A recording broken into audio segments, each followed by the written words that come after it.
The United States walked out of a UN Security Council meeting when France's ambassador was speaking over the recent French comments criticizing the Trump administration's human rights record.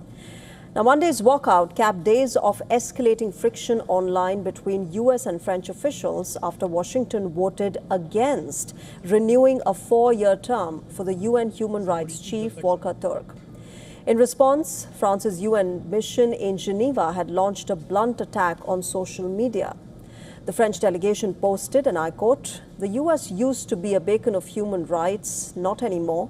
Today it stands alongside North Korea, Nicaragua, Mali and Russia, isolated, and the world no longer listens to it." Now, following the walkout, a senior American official rejected the rebuke, slamming Paris for what he called disingenuous grandstanding. We have stood by this member state through every conflict in which their freedoms have been imperiled. And today, I remind them that it is the United States that remains the beacon of liberty for the world. As such, we will not be affording them the benefit of listening to their politicized drivel until they renounce their condescending and disrespectful rhetoric and behave in a manner commensurate with their seat on this council. I thank you.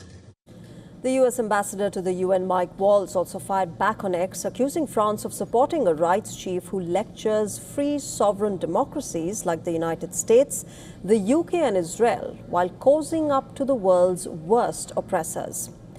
Volker Türk, remember, who has frequently called out alleged violations of international law involving Israel and the US in Gaza and Iran, was reappointed with overwhelming global backing, including support from France.